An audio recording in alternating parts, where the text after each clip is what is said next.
हवा लगना, चुड़ैल लगना, लू लगना, शहर की हवा लगना, नजर लगना। हाय गाइस, कैसे हो आप? उम्मीद करता हूँ बहुत अच्छे होंगे। आज की क्लास हमारी बहुत ही खास और एडवांस होने वाली है, क्योंकि इनसे रिलेटेड डेली लाइफ में सेंटेंस बोल जाते हैं, पर हर किसी को इनकी इंग्लिश बनाना नहीं आती है, क्योंकि इन हिंदी क्रियाओं की कोई भी वर्ब इंग्लिश है ही नहीं है। इन सब क्रियाओं के लिए फ्रेजेस यूज होते हैं। यदि यह क्लास बिना स्किप किया देख लिया तो बहुत ही अच्छे और एडवांस सेंटेंस बनाना सीख जाओगे। तो बिना समय गवाए वीडियो शुरू करते हैं। पूनम को नजर लग गई है।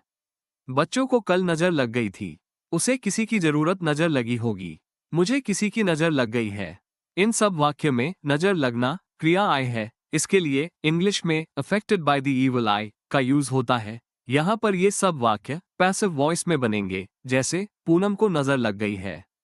ये प्रेजेंट परफेक्ट टेंस का पैसिव वॉइस का अफर्मेटिव सेंटेंस है। यहाँ पर सब्जेक्ट ही, शी, इट और एनी नेम के साथ हैज बीन हेल्पिंग वर्ब का यूज होता है। तो इसकी इंग्लिश होगी Poonam has been affected by the evil eye. बच्चों को कल नजर लग गई थी। यहाँ पर subject we, they, you plural number के साथ वह हेल्पिंग वर्ब यूज होती है। तो इंग्लिश होगी the children were affected by the evil eye yesterday. उसे किसी की जरूर नजर लगी होगी। यह मॉडल वर्ब का पैसिव सेंटेंस है, तो इसकी इंग्लिश होगी she must have been affected by someone's evil eye. मुझे किसी की नजर लग गई है। प्रेजेंट परफेक्ट टेंस का पैसिव वॉइस का अफर्मेटिव सेंटेंस है। यहाँ पर सब्जेक्ट वी, यू, दे और प्लूरल नंबर के साथ हैव बीन हेल्पिंग वर्ब का यूज होता है। तो इसकी इंग्लिश होगी I have been affected by someone's evil eye. इस तरह हम और भी ऐसे वाक्यों को इंग्लिश में बना सकते हैं। तो देखते हैं नेक्स्ट। पूनम को हवा लग गई है। उसे जंगल की हवा लग गई है। मुझे कल हवा लग गई थी। उनको बाहर की हवा लग गई थी। इन सब वाक्य में हवा लगना क्रिया आई है। इसके लिए इंग्लिश में अफेक्टेड बाय द एयर का यूज होता है, जैसे पूनम को हवा लग गई है। ये प्रेजेंट परफेक्ट टेंस का पैसिव का सेंटेंस है, तो इंग्लिश होगी Poonam has been affected by the air. उसे जंगल की हवा लग गई है। ये भी प्रेजेंट परफेक्ट टेंस का पैसिव सेंटेंस है, तो इंग्लिश होगी she has been affected by the forest air. मुझे कल हवा लग गई थी। ये पास्ट इंडेफिनिट टेंस का पैसिव सेंटेंस है, तो इसकी इंग्लिश होगी I was affected by the air yesterday. उनको बाहर की हवा लग गई थी। ये पिछले वाक्य का टेंस ही है, तो इंग्लिश होगी they were affected by the outside air. इस तरह हम और भी ऐसे वाक्यों को इंग्लिश में बना सकते हैं। तो देखते हैं नेक्स्ट। बच्चे को लू लग गई है। मुझे कभी भी लू नहीं लगती है। क्या तुम्हें लू लग गई?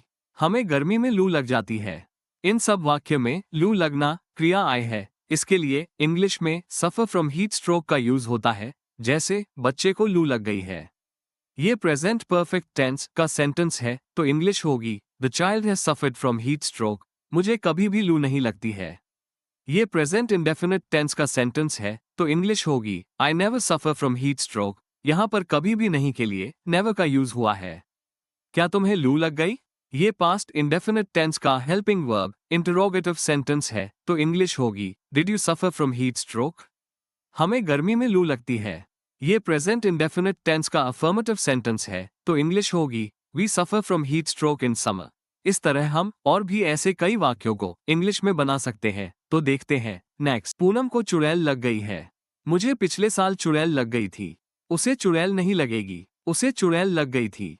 इन सब वाक्य में चुड़ैल लगना क्रिया आई है। इसके लिए इंग्लिश में पोजेस्ड बाय अ विच का यूज होता है, जैसे पूनम को चुड़ैल लग गई है। ये प्रेजेंट टेंस का सिंपल सेंटेंस है, तो इंग्लिश होगी Poonam is possessed by a witch. मुझे पिछले साल चुड़ैल लग गई थी। ये पास्ट टेंस का सिंपल सेंटेंस है, तो इंग्लिश होगी I was possessed by a witch last year. उसे चुड़ैल नहीं लगेगी। ये फ्यूचर टेंस का सिंपल सेंटेंस है, तो इंग्लिश होगी she will not be possessed by a witch. उसे चुड़ैल लग गई थी।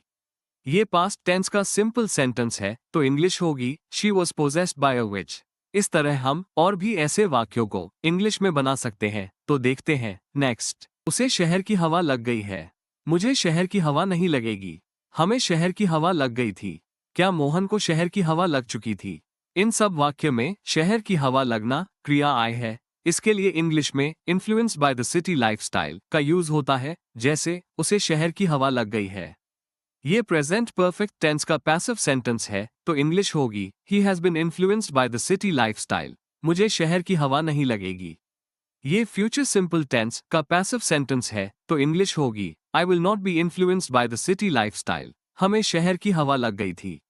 ये पास्ट परफेक्ट टेंस का पैसिव सेंटेंस है, तो इंग्लिश होगी we had been influenced by the city lifestyle. क्या मोहन को शहर की हवा लग चुकी थी?